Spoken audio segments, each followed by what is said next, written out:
Ele. É mesmo? Isso. Aí ele vai contar um pouquinho aí pra gente essa Por história favor, da cara. depressão. A gente começa a entrar aí na questão da amizade, né? Quando a gente vê o trabalho bonito, o título, o campeão disso, daquilo outro, ou até as que não são campeãs. Quando você está fomentando um trabalho, que você tem um objetivo, tem a questão das amizades que se formam ali.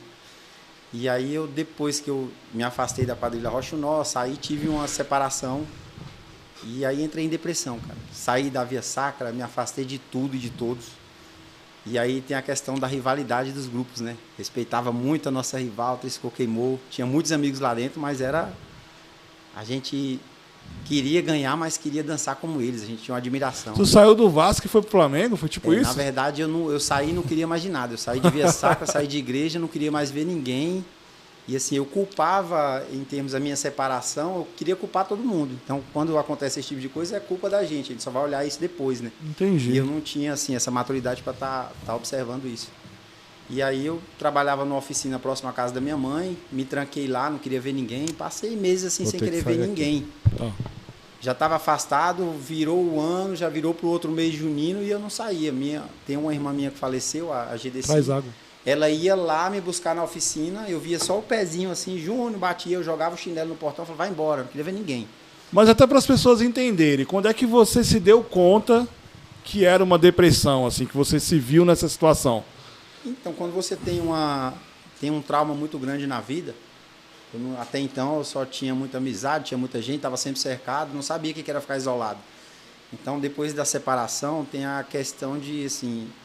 dizem, né, que a nossa família é o nosso primeiro tribunal. Então você isso, você aquilo outro, tal, e você não está preparado, não sabe Sim. assimilar algumas. Depois vem as amizades, vem o seu convívio, e aí o pessoal começa a apontar o dedo, porque você parou por isso, por aquilo outro, e isso eu não tinha. Você absorveu aquilo, eu não? não tinha maturidade para isso, né? E as mesmas pessoas que estavam sempre comendo, jantando comigo, estavam ao meu redor, se afastaram.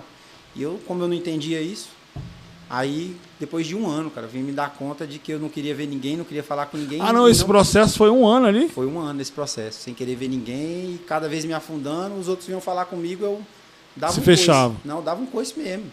Gente do meu convívio falava comigo, tem um compadre meu, assim, que Deus o tenha, compadre Ivan, cara, muito amigo meu mesmo, depois que houve o meu trauma primeiro, eu vi ele na rua, eu lembro dele passando e falando comigo do outro lado da rua. Eu falei, ei, compadre Juninho. E eu botar a mão assim e falar, vai para aquele lugar. Então, É mesmo? todo mundo que se aproximava já estava armado. Você expulsava? Exato, eu não era com 2 ferraduras, não, eu ficava com 4. Então, eu queria culpar todo mundo. Pelo que dava errado na minha vida, eu queria que alguém fosse o culpado. Quando o culpado era eu, né? E quando é que caiu essa ficha? Quando caiu a ficha da depressão, eu já estava assim, sem rumo.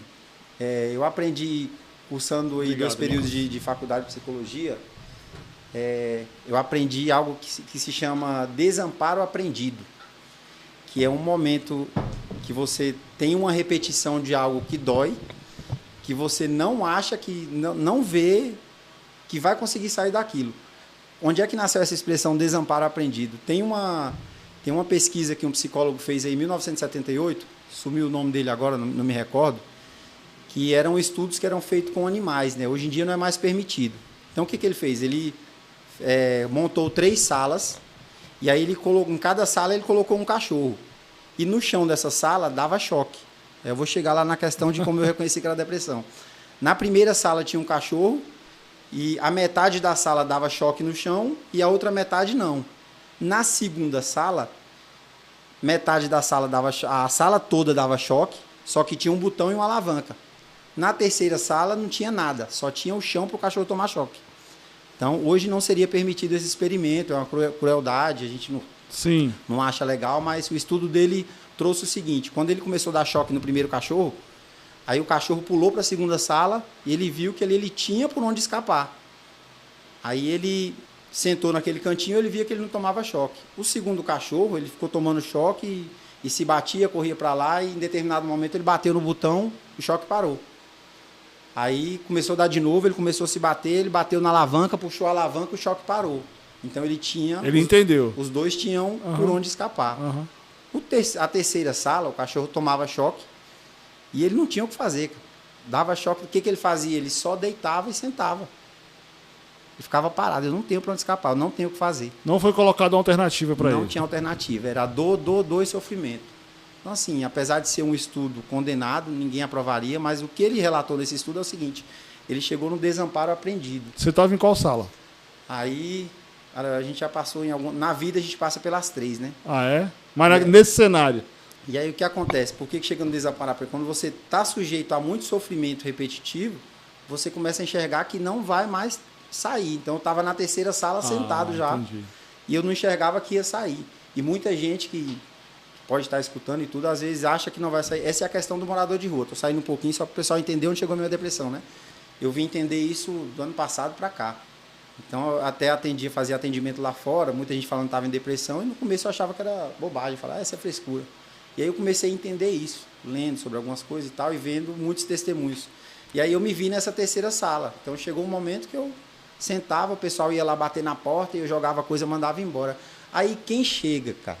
Voltando aqui para a depressão do Fábio Júnior. Estou lá sentado na minha sala, tomando meu choque, que muitas vezes era eu mesmo quem dava. Muitas vezes o mundo não está fazendo nada com você. Você que... Deixa eu tomar um choque. A gente fica naquela... Pô, cara, às vezes você quer atenção, quer alguma coisa e acha que o mundo está te massacrando e você que está dando choque ali. Você que está dando choque. Aí quem bate no portão? O grupo rival do meu amigo Luciano. Luciano. Luciano. Abraço, Luciano. Só que ele não bateu no portão só ele. Ele bateu, a gente já tinha uma amizade e tal, mas ele lá na quadrilha dele é um amigo. E aí tinha a questão da soberba, né? Como a gente tinha ganhado alguns títulos e tudo, ele bateu no portão com o ônibus da quadrilha todo, cara. Da Triscou queimou. A quadrilha rival da sua, teoricamente. Ele ficou... Não, teoricamente não, na prática. Os outros grupos, cara, Via Sacra, todo mundo, os amigos, maravilhosos, assim, mas eu afastei todo mundo. Entendi. Então, às vezes, a pessoa quer ir te buscar, mas você afasta. Você não queria ajuda, a verdade era essa. Eu colocava as pessoas nessa sala do choque. Eu ficava dando choque em todo mundo. O pessoal, velho, vai continuar dando choque. Eu vou lá pra quê? Aí chega o Luciano, cara, foi engraçado. Falou, Juninho, vim te chamar pra ir pra quadrilha, pra Triscou. Aí eu olhei assim e falei, cara, eu não vou pra minha que era boa, eu vou pra tua que é ruim. Olha o nível que ele tava, Olha hein? o nível de soberba, né, cara? Eu tava nesse, assim, eu tava espetando todo mundo. Então, assim, era ferradura nas 4 patas. Eu espetava todo mundo na igreja e ele, pô, cara, vamos lá, vamos acompanhar a gente. Eu não quero que tu entre no grupo, não. Eu só quero que tu saia daí. Caraca.